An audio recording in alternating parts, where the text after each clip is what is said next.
Monique interview on Club Shay Shay was like fire. And if you haven't seen it, go watch that. Cause it was a dope interview. And I know, everybody, it was just as good as the Cat Williams interview.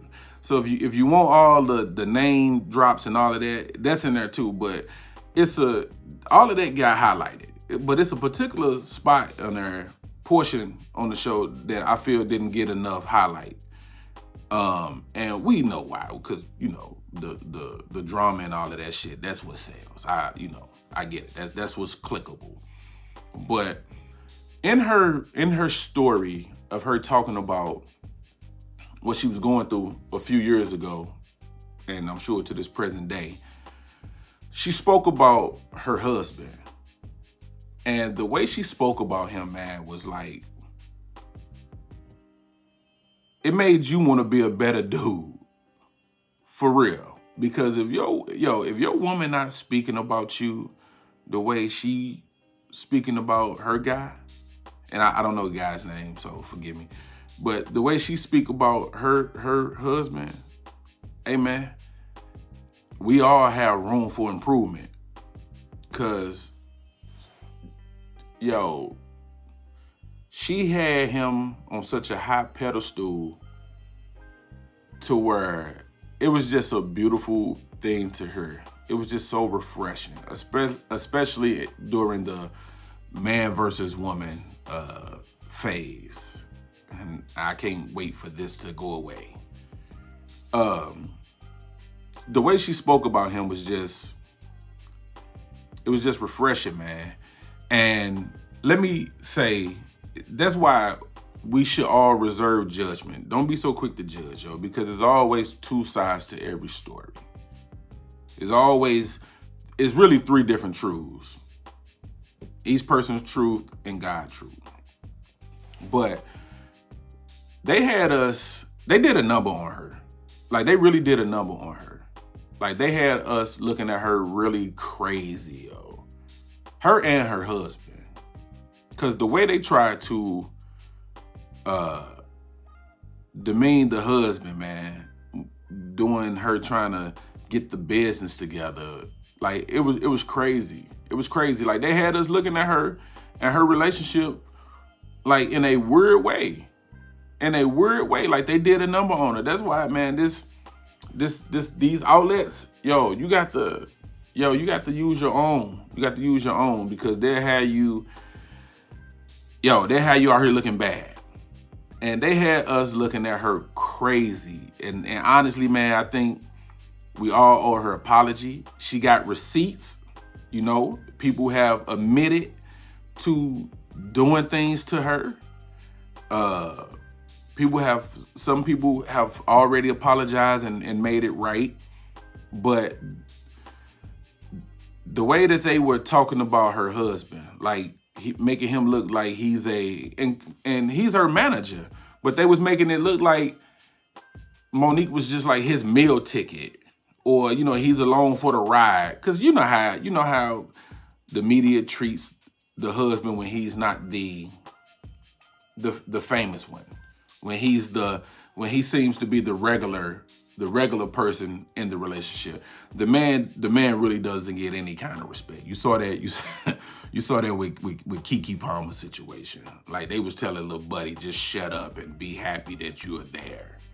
Like, he's some bum dude. But so you see how that goes. But they had us looking at him bad. Cause she referred to him as daddy, and they have that type of dynamic, where they use that type of language. They had us looking at them like they was weird, like they was the weird ones, yo. And if you watch this interview and the way she breaks it down step by step, and the way she talks about what they were going through, it makes perfectly good sense. She spoke about how he basically raised her. And she said, I know I'm gonna catch a lot of flack from women when they hear that.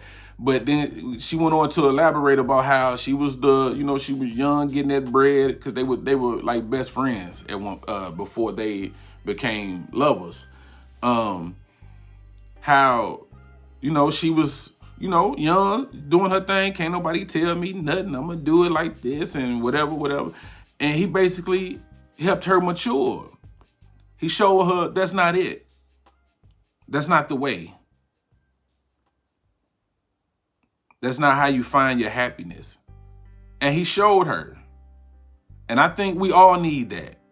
We all need that because we all think we know what we want. We all think we know what we want. But we don't. We have an idea. But it's a difference between knowing what we want and knowing what we need. Like I said, we all have an idea of we think we know what we want. But do you know what you need? Have you had that moment of clarity to where you know what you need? Or you still think what you want is what you need? Because for Monique to admit that he, you know, helped raise and mature her into this woman that she is today, that's a person that looked within and did some soul searching and had to come to grips with some unflattering things about herself and make a conscious decision that I have to make some changes, because if I want whatever I want, I need to do something different, because apparently this is not working for me. And I think we all need to get to that point to where we have that moment. And the minute we do that, the minute we could turn this thing around, because it's so ugly out here that, hope is lost. Nobody believe in love anymore. Nobody feel like, everybody is coming to grips with, well, I'm probably just gonna be single for the rest of my life.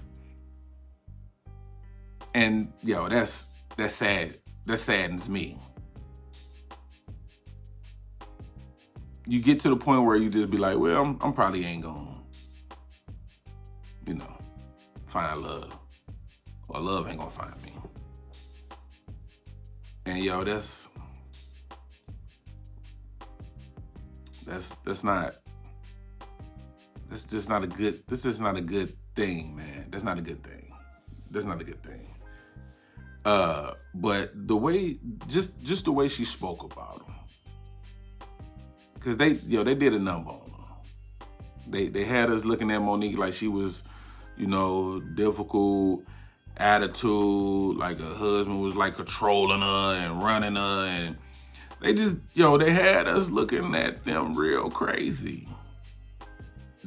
That's why we got to be careful. We just have to be careful with judgment, man, especially when it comes to picking sides, because we like to pick sides. So we have to be careful when it comes to that, because they had us looking at her bad, man. She deserves an apology. Shit, I'm sorry.